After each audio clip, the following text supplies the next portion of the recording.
देख रहे हैं अब तक न्यूज चैनल।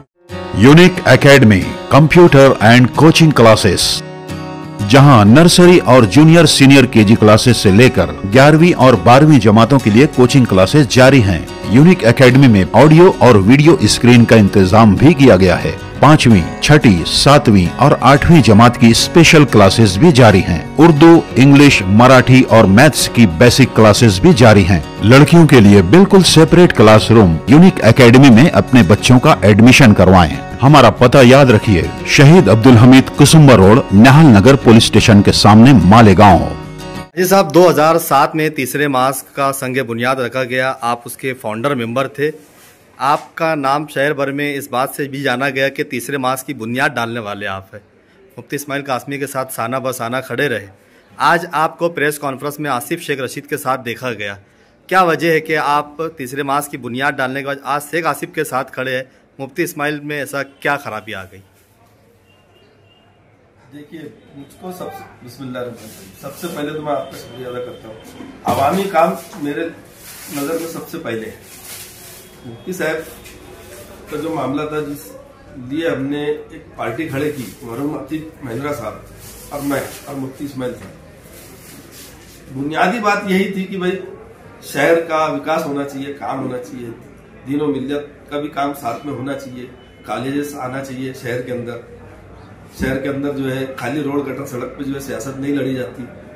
बाहर से जो है फंड्स जो एक आमदार ला सकता है काम शहर के लिए, तरक्की के लिए, जिला बनाने के लिए, ऐसा कोई काम मुफ्ती साहब कर नहीं पाए। खाली रोड गटर सड़क के ऊपर आमदार चले, ये मुनासिब नहीं है। ये तो काम कारपोरेटर लोगों का है। एक लंबे वक्त तक आपने उनका साथ दिया। क्या मतलब आप हर बार उम्मीद लगाए रहे कि शायद इस बार वो कुछ करे? हर बार यही हुआ। उन्होंने बात ये बोले कि भाई मैं जब चुन के आता हूँ तो सामने मेरी मेजॉरिटी नहीं रहती है। कभी उन्होंने ये बोला कि मैं काम के लिए कोशिश करता हूँ लेकिन नहीं होता। लेकिन मैं अब के बार ये समझ में मेरे बैठा या दिमाग में मेरे ये आया कि काम करने की जो सलाहियतें होती है या काम करने की जो उमंग जो होती है, धाड़स जो होती है, वो मुफ्ती साहब जुटा नहीं पा रहे। उनके साथ में जो लोग अभी जुटे, वो लोग उनको किसी गलत राह पे ले जा रहे हैं या ये खुद गलत राह पे जा रहे हैं। इनका मकसद सिर्फ, एक आमदार का मकसद यही होना चाहिए कि रोज सुबह उठे तो शाम तक जो है सिर्फ काम काम काम, क्योंकि अपन ने उस काम के लिए वादा किया है, प्लस पब्लिक ने अपने को चुन के दिया है, आमदार बनाया है शहर के। तो आपके पास दूसरे मंसूबे नहीं होना चाहिए। काम कैसे लाना चाहिए? आज तुम्हारे साथ में, तुम्हारे बाद में, बहुत बाद में आने के बाद बाजू का जो शहर है धुलिया हल्का, वहां का आमदार आपकी जैसे पार्टी में, उसने दुनिया भर के काम लाया, दुनिया भर का फंड लाया। आपने कब लाया? क्या किया? लाना चाहिए। बोलते हैं मैं कोशिश कर रहा हूं, बोलते हैं, लेकिन मेरा ये बोलना है कि भाई तुम जिस काम का बेड़ा उठाया, जिस काम के लिए पब्लिक ने तुमको चुना है, उसके लिए तुमको सब काम छोड़ के सिर्फ वही काम करना चाहिए। उसी के ऊपर फोकस करके उसी पे ध्यान देना चाहिए। आज आसिफ शेख के साथ आप आए, क्या लगता है आपको? क्या आसिफ शेख में वो चीजें है? आसिफ शेख के अंदर वो चीजें इसलिए है, मैंने जो देखा है कि भाई इनके वालिद भी जो थे, उन्होंने भी जो है शहर के लिए बहुत कुछ काम किया है। उनसे जो भी बना, यानी वो महापौर थे जब भी उन्होंने काम किया, आमदार थे तब भी काम किया। आसिफ साहब की उम्र कम होने के बावजूद भी उन्होंने बहुत कुछ सीख के शहर को दिया, काम लाते हैं। आज भी जद्दोजहद करते। अभी गुज़िश्ता 5 साल जो है वो ओहदे पे नहीं थे, उन्होंने शिकस्त खाई थी, लेकिन उसके बावजूद भी पब्लिक का काम करने के लिए जब भी पब्लिक उनके पास गई, भुट्टा बिरादरी गई या और भी कोई आदमी काम लेकर के गया, उन्होंने बराबर जो उनसे हुआ वो बॉम्बे लेकर गए, कोशिश किए, जो उनसे हुआ उन्होंने करवाए। यानी काम का उनके अंदर काम करने का एक जज्बा है। क्या कहना चाहेंगे आप मालेगांव शहर की आवाम को कि इस मर्तबा उनको क्या फैसला लेना चाहिए? आवाम को ये फैसला लेना चाहिए कि भाई एक आदमी जो है 12-15 साल से तुम्हारे साथ आमदारकी के हिसाब से लगे, जैसे मुफ्ती साहब, इन्होंने कितना काम किए शहर के अंदर आवाम के सामने। एक आदमी ओहदे पे ना होते हुए भी 5 साल में अभी शेख आसिफ साहब ने कितना काम किए, ये आवाम को देखना चाहिए, सोचना चाहिए। आप एक सूझबूझ रखने वाले एक शहर के नामवर शहरी है। शहर का इलेक्शन तामीर और तरक्की की बजाय अच्छाई और बुराई पर हो रहा है, कैसे देखते हैं आप?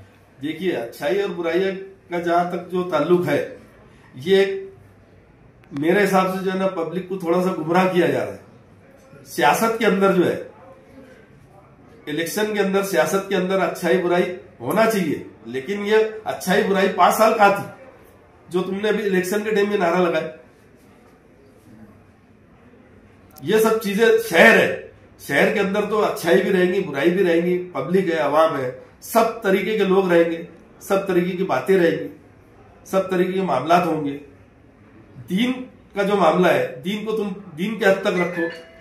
सियासती जो मामला है शहर का या इलेक्शन का, उसको उस हद तक रखो। एक अल्लाह ताला ने तुमको एक अच्छे मनसब पे रखा है, एक बेहतरीन आलिम बनाया है, आपकी नजर वहां नहीं गई जहां शेख आसिफ की गई।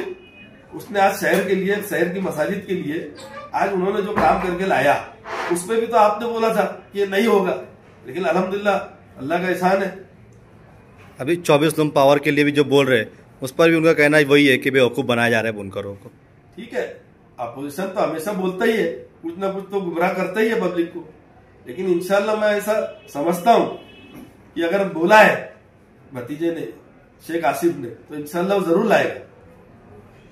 अब देखने जा रहे हैं, अल्लाह की जात से उम्मीद है कि वो काम करने वाला लड़का है और अल्लाह उसका साथ देगा।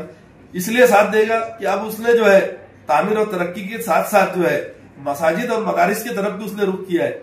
और जो आदमी वैसे इस्लामी हो के वो अगर इसके ऊपर ध्यान देता है तो अल्लाह रब्बुल इज्जत उसका साथ देगा इंशाअल्लाह जरूर।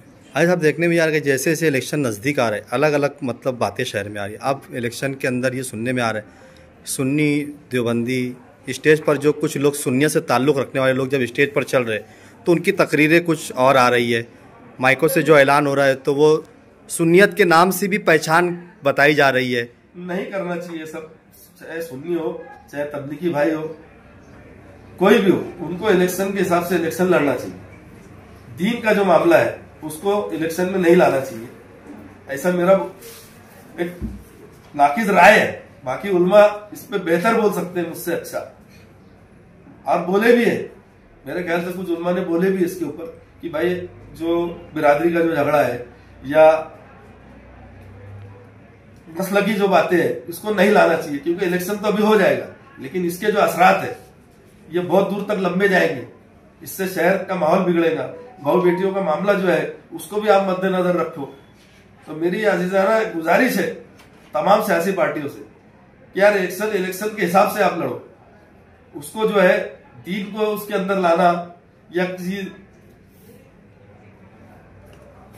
तंजीमों को लाना, या समझ के चलो 73 फिरके आप सल्लल्लाहु अलैहि वसल्लम ने बोले हैं, तो सब अपने अपने हिसाब से अपनी अपनी जिंदगी गुजर बसर करते हैं। तो ये मामला को शिया सुन्नी देवबंदी जमाती तबलीगी या बिरादरीवाद ये सब बराए मेहरबानी करके नहीं लाना चाहिए, क्योंकि इलेक्शन जो है कुछ चंद दिनों का है, 23 तारीख को रिजल्ट भी आ जाएगा, लेकिन इसके असरात जो है आगे चल के जो है बहुत शहर के अंदर लंबे जाएंगे और खराब जाएंगे। तो मेरी बहुत मुतबाना गुजारिश है कि भाई ये सब चीजें स्टेज से आप लोग ना बोले। आप जितना इलेक्शन का मामला है, जितना सियासत का मामला है उसी के ऊपर बोले और भरपूर बोले, उसमें किसी को कोई रोक टोक तो है नहीं। बस इतना ही बोल के मैं अपनी बात खत्म करता हूँ। अस्सलाम वालेकुम।